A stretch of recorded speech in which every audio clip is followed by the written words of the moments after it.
को जय मसीह की। आज ग्लोबल मुक्ति फाउंडेशन के यूट्यूब चैनल पे मैं डैनियल रंजन आप सबों का फिर से स्वागत करना चाहता हूं। परमेश्वर पिता का मैं धन्यवाद करता हूं कि परमेश्वर ने काफ़ी दिनों के बाद मुझे फिर से इस चैनल के माध्यम से आपसे बातें करने का मौका दिया है।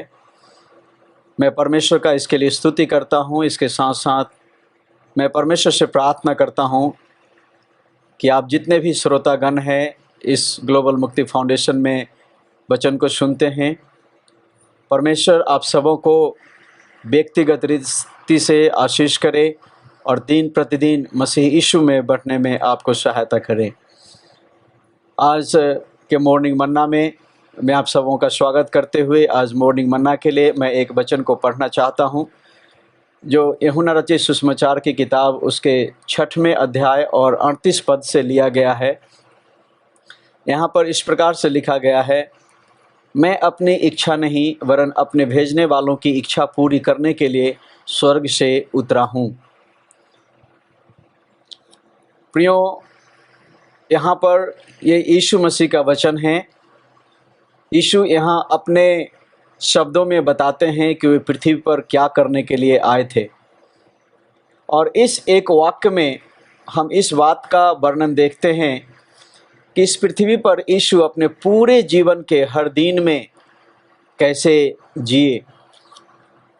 नासरत में यीशु के जीवन के 30 वर्षों को गुप्त वर्ष कहा जाता है, लेकिन यहाँ यीशु प्रकट करते हैं कि उन 30 वर्षों के हर दिन उन्होंने क्या किया। उन्होंने अपनी स्वयं की इच्छा का इनकार किया और अपने पिता की इच्छा पूरी की। जब यीशु अनंत काल से स्वर्ग में पिता के साथ थे तो उन्हें कभी भी अपनी इच्छा का इनकार नहीं करना पड़ा, क्योंकि उनकी अपनी इच्छा और उनके पिता की इच्छा एक समान थी। लेकिन जब वे हमारी जैसे देह में पृथ्वी पर आए तो उस देह में स्वयं की एक इच्छा थी, जो हर एक बात में पिता की इच्छा के बिल्कुल विपरीत थी। एकमात्र रास्ता जिसमें यीशु अपने पिता की इच्छा को पूरी कर सकते थे वह था हर समय अपनी स्वयं की इच्छा का इनकार करना। यह वह क्रूस था जिसे यीशु ने अपने इस पृथ्वी पर के जीवन में प्रत्येक दिन उठाया और अपनी स्वयं की इच्छा को प्रतिदिन क्रूस पर चढ़ाया, और अब वह उस क्रूस को हमें हर दिन उठाने के लिए कहते हैं यदि हम उनका अनुसरण करना चाहते हैं।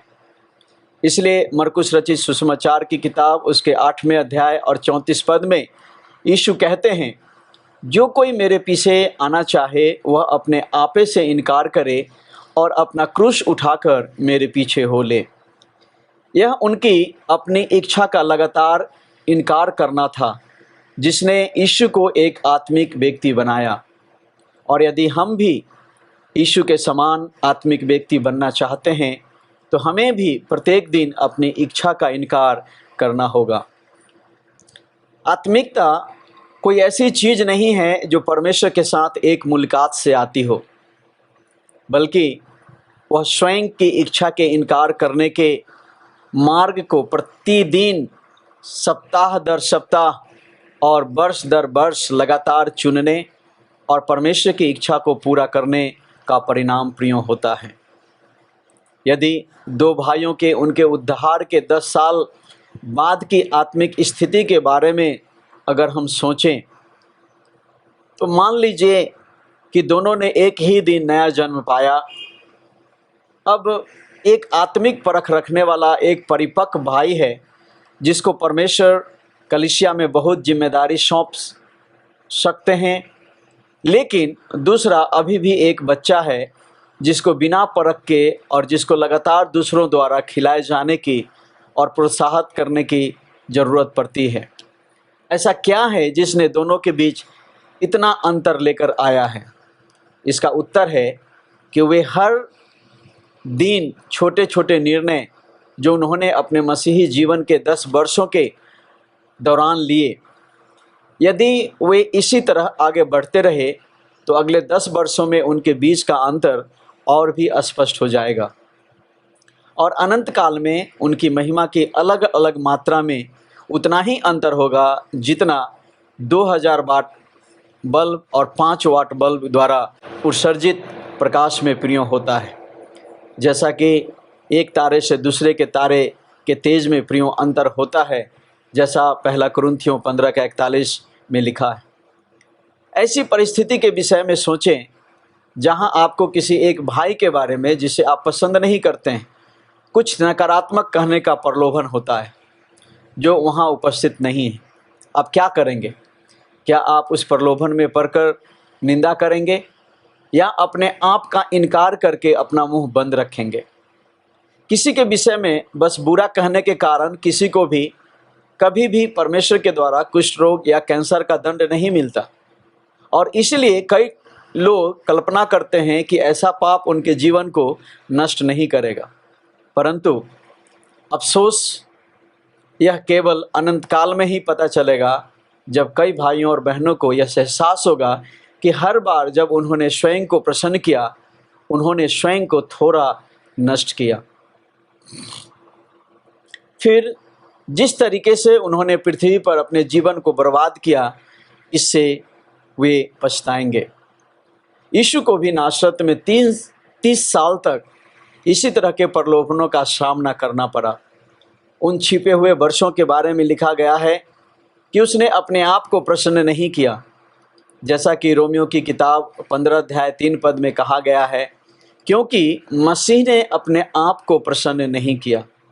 हाँ, उसने हमेशा अपने आप का इनकार किया।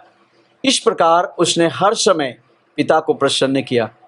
अपने आप को प्रसन्न करना जीवन के कई क्षेत्रों में किया जा सकता है। उदाहरण के लिए भोजन के क्षेत्र में ऐसी स्थिति पर विचार करें जहां भूख न होने के बावजूद आप खाने के लिए कुछ स्वादिष्ट भोजन खरीदने के लिए कुछ पैसे खर्च करने का फैसला करते हैं। इसमें निश्चित रूप से कुछ भी पाप या गलत नहीं दिखता, लेकिन यह जीवन के एक निश्चित तरीके को प्रिय दर्शाता है।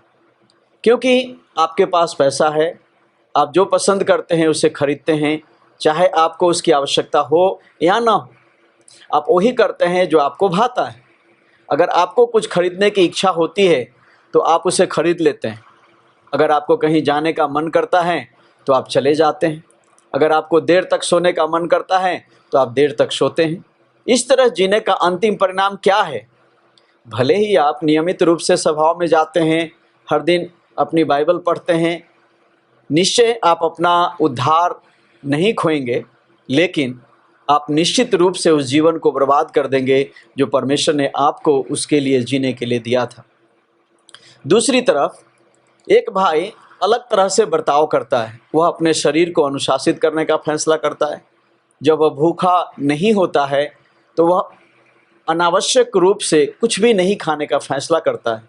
वह कभी भी अपने लिए कोई भी अनावश्यक वस्तु नहीं खरीदने का निर्णय करता है। वह परमेश्वर के साथ समय बिताने के लिए प्रत्येक दिन 15 मिनट पहले उठने का फैसला करता है। जब कोई उसे गुस्से से बोलता है तो वह कोमलता से जवाब देने का फैसला करता है। वह हमेशा प्रेम और भलाई में बने रहने का फैसला करता है। वह समाचार पत्रों में कुछ समाचारों को नहीं पढ़ने का फैसला करता है जो उसकी लालसाओं को उत्तेजित करेंगे। हर परिस्थिति में वह खुद को नम्र करने का और खुद को सही न ठहराने का फैसला करता है। वह कुछ मित्रता छोड़ देने का फैसला करता है जो उसे दुनिया के प्रति प्रभावित कर रहे हैं।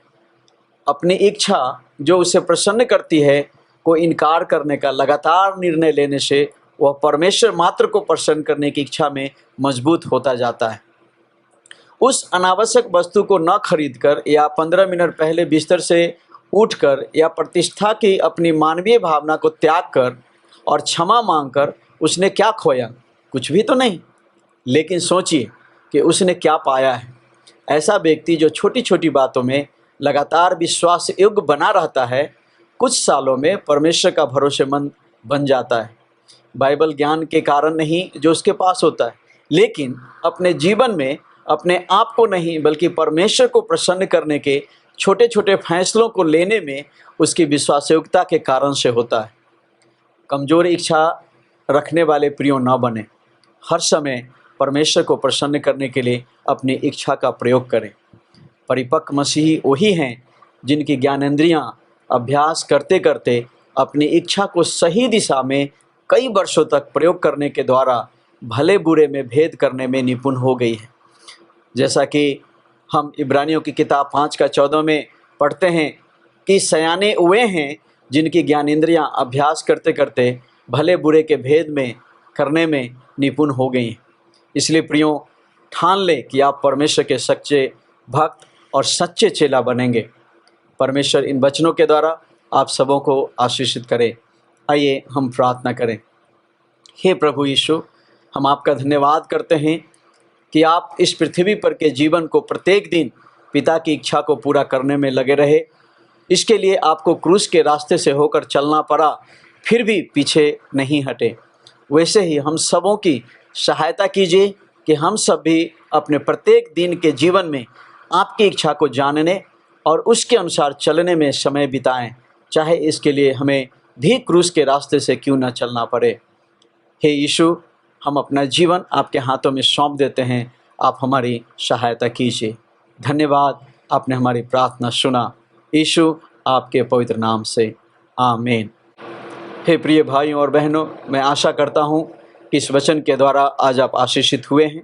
अगर इस वचन के द्वारा आप आशीषित हुए हैं तो ज़रूर इस वचन को आप अपने दोस्तों, सगे संबंधियों या लोगों को शेयर करें ताकि वो भी इस वचन के द्वारा आशीषित हों। अगर आपने ग्लोबल मुक्ति फाउंडेशन चैनल को सब्सक्राइब नहीं किया है तो कृपया इस चैनल को सब्सक्राइब करें ताकि आगे और भी आपको उत्साहजनक वचन आपको मिले और आप प्रभु में आगे बढ़ने पाएँ। धन्यवाद। परमेश्वर आप सबों को आशीष दे। जय मसीह की।